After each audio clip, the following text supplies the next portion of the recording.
Greetings.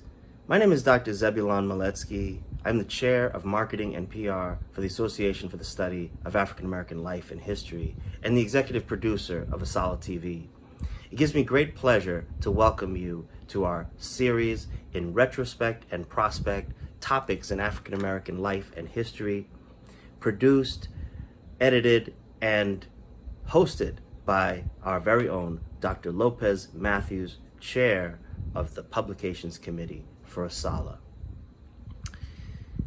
Dr. Lopez writes, in remembering Dr. Carter G. Woodson, Mary McLeod Bethune wrote the article, The Negro in Retrospect and Prospect. In this piece, she examined the past, foretold the future, and issued a challenge to the post-war informed and educated Black American citizenry. In this spirit, we speak to interesting figures in the Black community to discuss the past, the present, and what we imagine the future will hold. We hope you'll continue to join us and enjoy this series. Thank you.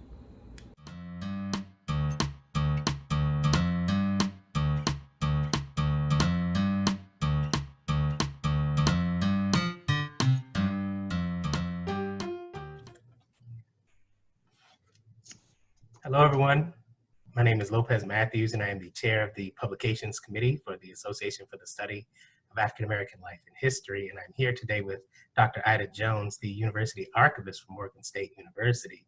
And we are here to discuss public history and African American and how this will change as we move forward after the COVID-19 crisis. And so thank you for being with us today, Dr. Jones. Thank you, Dr. Matthews. So I want to just jump right into our conversation today and ask, in general, how has African American history been treated in the arena of public history? That's a very good question. For those who don't know, public history is the youngest branch of the paradigm of history. Started in the 1970s when a number of highly educated, professionally trained historians were unable to find employment in traditional sectors such as university classrooms and other opportunities. They started branching out, going into corporations and doing corporate histories, going to archives and doing archival work, as well as joining librarians and special collections. And then, of course, the National Park Service, historic homes and historic sites, taking the academic training outside of the standard ivory tower. And so as it has proliferated across the late part of the 20th century, African Americans were there during its inception as well, and always doing those kinds of work. When you look at a Dr. Dorothy Porter Wesley, who was an academically trained librarian, she was doing the work of public history. You look at a John Kennard at the Anacostia Museum, he was also working in public history. So people have been traditionally doing that kind of work in our community, but now we have an academic language or umbrella with which to put them under. So if we look at the evolution of that in now the 21st century, we have to look at Howard University in particular, where the oldest African American public history program was established by Dr. Elizabeth Clark Lewis, and has sought to train generations of academically sound historians who understand the need to engage the public with language and openness that they can understand and receive. Great. And as a graduate of the Howard University Public History program, I thank you for mentioning that. And one of the things that came to my mind as I was thinking about this discussion is this idea of taking down statues. And I'm sure by the time this airs, that will still be an issue. And so in terms of taking down Confederate statues, how do you think that that affects the African American story in terms of public history? It greatly affects the story because we know that this country is one given to amnesia and selective retention of what and who heroes are and victories were.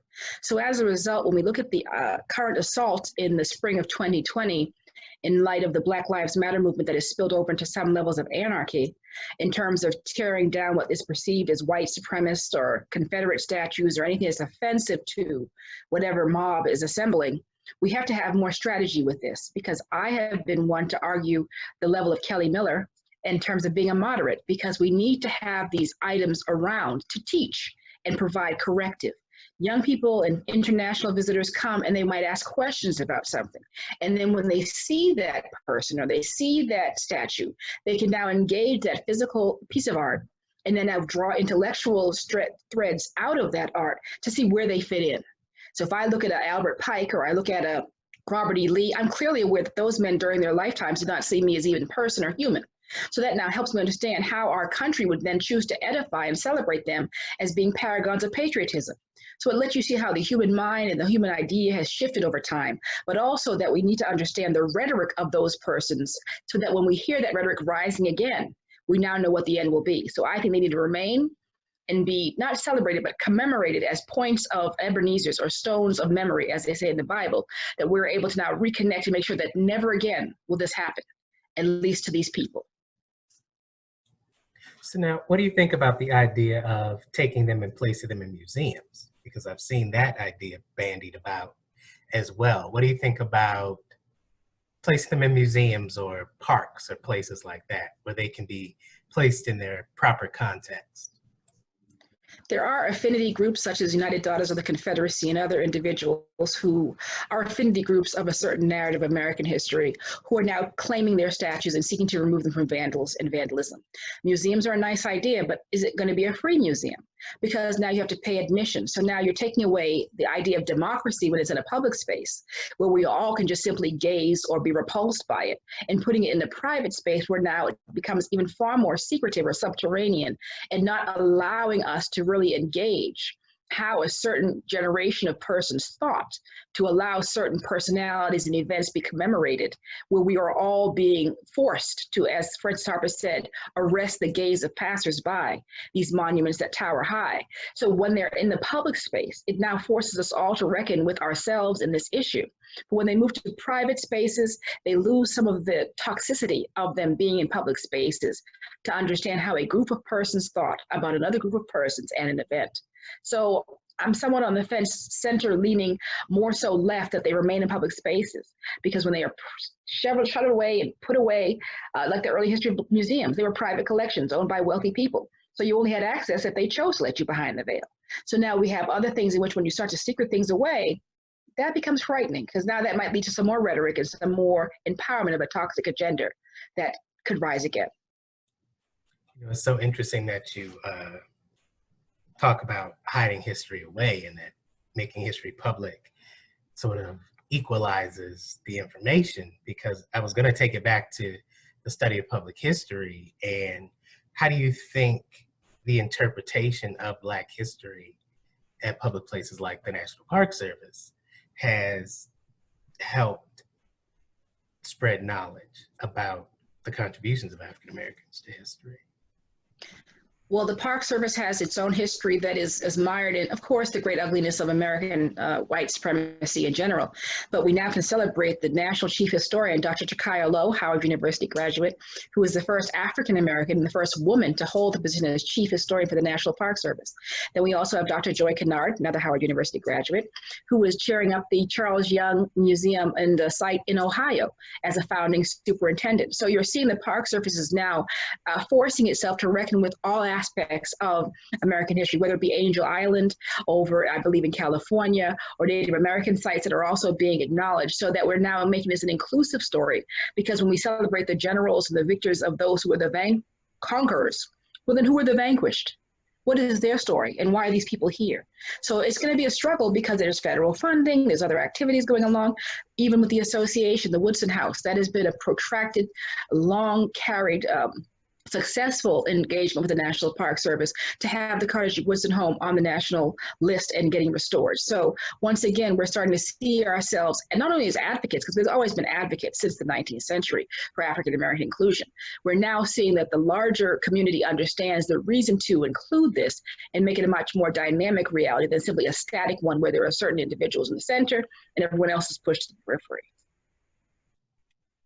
I'm glad you brought up ASALH and or the association, as we sometimes call it. How do you think that public history today carries on the legacy of someone like a Carter G. Woodson, who's the founder of ASALH, or a Mary McLeod Bethune, who did so much to democratize the study of African American history? That's a great question. I know that we have park rangers who do that kind of work. And I know that with the Mary McLeod Bethune home, there has been a video that was done to do a virtual tour of the house. And that was so fortuitous that Vince Vaz and both Tara Morrison sought to do that, because now with the coronavirus, there is no way they're going to be opening that house anytime soon. But that digital or that virtual tour that literally walks you through the house, and I've taken that and I was helping them with the beta testing for that, that is just fabulous. And I mean, to be able to scroll through documents and do the other kinds of things, now you have a global audience. So it's not just simply those of us who live in Washington, D.C., or who live on the East Coast or what have you. So the technology has made this a much more humane engagement with these people. So I think with Woodson in particular, also the viability and the success of the association's ongoing work continues to breathe new life into generations such as Dunbar High School, that is now working with the association to bring that conversation to that secondary level of education. We need to get in the elementary school so that these people grow up with this concept and are not really kind of shaken with it by the age of 20, but they would have heard about it at 7 and 10 and 15. And so as a result, they grow into this consciousness. So I was not a beneficiary of such an experience, but I know that other individuals who grew up with it understood it. And so therefore I tried to infuse that in my reality wherever I go, and dragging, kicking and screaming my number 2 nephew into this reality that he needs to just not be episodic with his knowledge, but to really be a consistent steward of knowledge and information. I'm glad that you mentioned that. As public historians, being good stewards of knowledge, how do you think this will change and this will continue as we deal with the COVID-19 pandemic? It's changing rapidly. I really want to applaud the high school students and those of you such as yourself who are adjuncts teaching in these spaces with our young people, because that is what's going to shift the tide, because they realize they're not knowing something, yet they're being held accountable for something. So they're able to make that connection that there's something missing in this equation. And it's a real intellectual understanding of themselves. So I applaud the high school students at Baltimore City College High School in Baltimore City, where they took to the streets and said, we want to have a decolonized curriculum. We want to be able to read and understand our literature, our history, our contributions, not just simply in the Baltimore area or the state of Maryland, but internationally. So I really applaud the young people who are now asking in very demanding in some ways, in direct ways, that we address them and kind of not lose the academic language, but then understand we need to be able to have them have some empowerment and understanding there. They don't have to have a PhD to understand African American history. And I love Dr. Edgar Toppin, a past member of the association. He wrote children's books. He dedicated his life to children's books. The late Dr. Roland McConnell, he was actually going to prisons in Baltimore and Maryland and teaching Black men about African American history. And he says in his collection, if they knew who they were, they would not be where they are. So it was incumbent upon him to do that. And he took it upon himself. He didn't ask for any celebrity. He didn't ask for any compensation.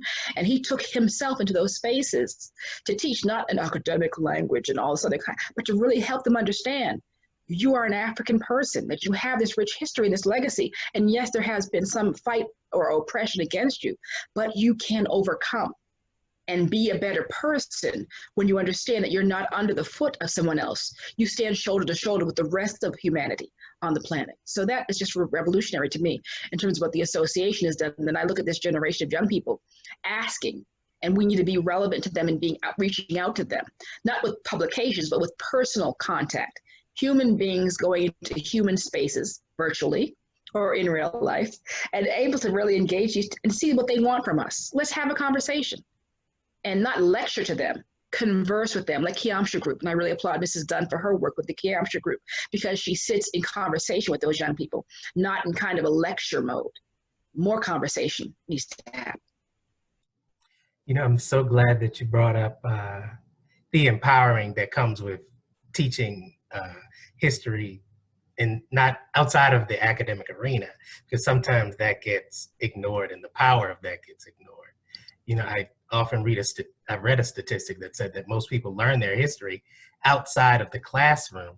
And so I think that as we move forward, public history will become more important in terms of sharing not only African American history, but US history in general, because that's where people are going to start to really understand the history of this nation. And I'm so glad you brought up the work of Roland McConnell and going into the prisons, because history can be empowering And so,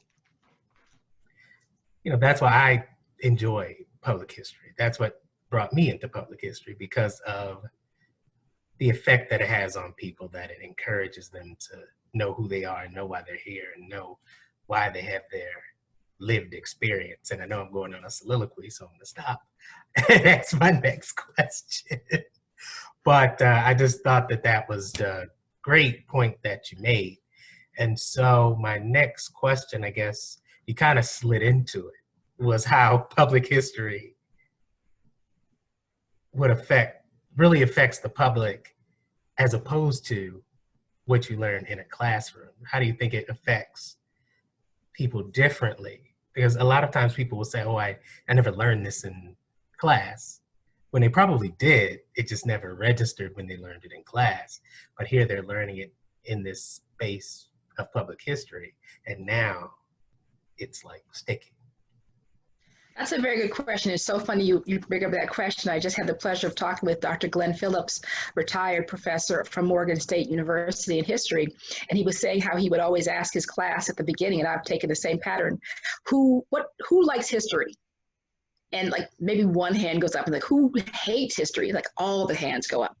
And so he said, apparently the people you've had teaching you before have not really told you or really helped you understand that history is not dead people and dead subjects. It's about you, because you're going to be stewarding the future. So if you don't know where you've come from, you don't know where you're going. So he sought to integrate the students' ideas, the students' responsibility as future stewards and curators of this experience into their academic understanding. So they would go from sitting back in their seats to leaning forward and really kind of drinking in everything he had to say. And he said, when that light bulb went on, it just led him to be, it was effervescent for him in terms of being able to make that spark and that connection with African diaspora during his fledgling years in the early 80s. So I think what you're asking in terms of where the relevance of history will be, we have to understand that the average person, be they college educated or not, is pretty much reading at an 8th grade level. And that's what we were trained in journalism to understand. So you have to have it in digestible bites that can show some level of, I can get this, it's not beyond me, and I can understand that. And once it's palatable and someone's able to really kind of get it and understand it, then they can either file it away for future reference to answer a Jeopardy question or simply a Black academics bowl question, but it helps them kind of make the links. Because history is not about names and dates, it's about concepts and ideas and the interconnectedness of those concepts and ideas. And I think when people understand it, like a soap opera, what happened last week at 2, so you can't understand what's happening now unless you understand what happened before. Did Jessica get rid of the baby? Did Claire really do? So as a result, it's that same kind of drama that history plays out. And I think when people understand that, it just makes it so much more alive for them.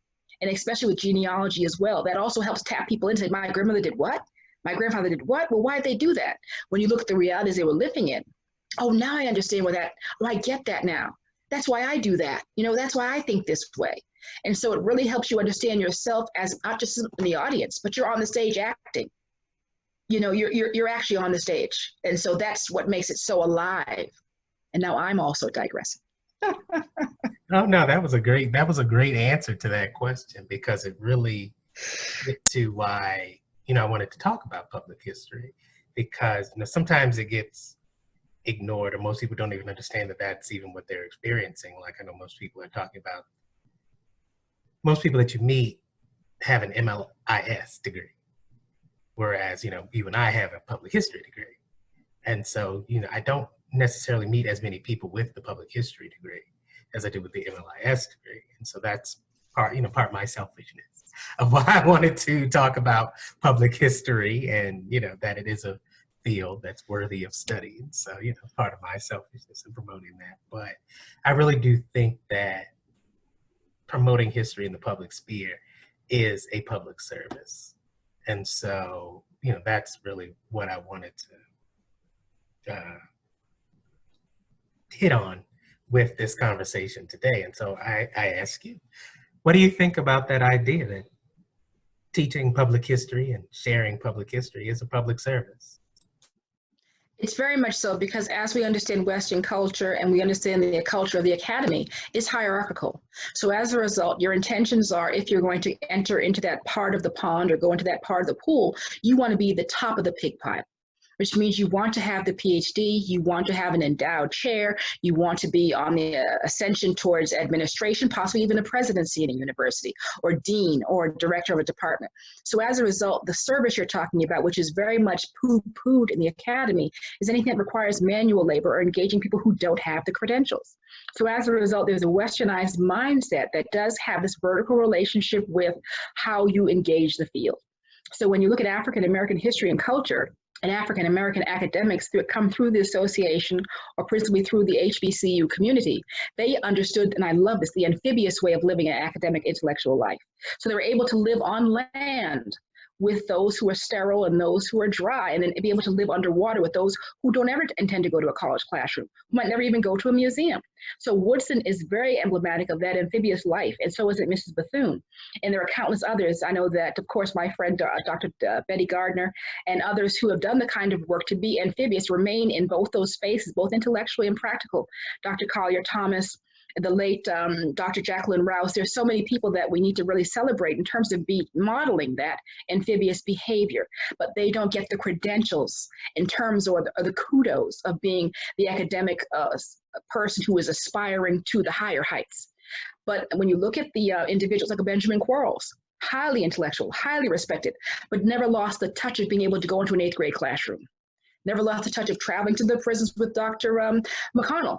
So as a result, I think we need to revisit those of us who are the academically trained and shine up our badge of honor of being amphibious intellectuals. And I love that term and I love that concept, and that's what I seek to model in what I do. And so the graduate students I deal with and the other individuals I deal with, I want to be able to do that. That to me is where the African American community is very unique, and public history gives you the best vehicle with which to do that. Because you can go into a museum, you can go into a college classroom, a boardroom, an academic classroom, a Zoom meeting, and you're able to understand your audience, engage your audience, and everyone leave feeling better, not feeling less than because they didn't use the good English. So I think that's something that we need to really kind of overcome and just really understand the inheritance of this cultural responsibility. And it's the weightiness of that. Thank you for that answer. I think it was perfectly on point with my question. And he's not paying me for this, by the way. Hey, we're paying you in recognition and thanks. We thank you for your service. As we just said, public history is about service. You're providing a public service. So as I bring this to a close, because I don't want to take up too much of your time, is there any final thought that you want to leave us with? And I'm excited to be able to answer that. I think the best thing we can do is seek to cultivate the association, cultivate our branches by reaching out to our high schools and elementary schools, and really build a bridge between the mature audience and our upcoming and arising young people. That is what makes this machine move forward. Woodson left a very good model for us, and I think with ASNLH TV that you and Dr. Zebulon are doing is a tremendous work in bringing the 21st century to the association, because some of us are Luddites and not really into the technology, but we really can appreciate how this is now a global audience you're going to be creating for the association and be able to answer those questions globally. So I want to applaud you for what you're doing, but also celebrate our branches and our national organization to be able to reach out to young people, to come away from the ivory tower for a minute, for those of us who have the stomach to do it, because everyone's not called to that level of service, but to celebrate the this and that. It should not be a this or that. So we should be able to celebrate the people such as Dr. Toppin, who wrote a number of children's books as a PhD, okay, as well as Dr. McConnell's, who are going to prisons as a PhD. And then those people like Dr. Rosalind Torborg Penn, who took to the streets in activism as a PhD. So it should not be a this or that. We need to understand a this and that.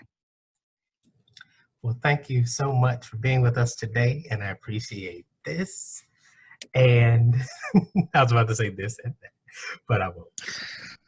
Thank you so much for being with us today, and I hope that everyone who has watched this conversation has learned something and will really come to appreciate the study and field of public history. So have a great day. Thanks again for watching. We hope you enjoyed this broadcast. We'd like to remind you to subscribe to Asala TV, and you can also hit that notification bell to remind you of future broadcasts and episodes. We'd also like to ask you to consider making a donation to the Association for the Study of African American Life and History. If this information touched you, or if you learned something today, please consider making a donation no matter how big or small. You may make a donation by hitting the donate button in the description on the YouTube page for Asala TV. We thank you for your support, and we look forward to seeing you in a future broadcast.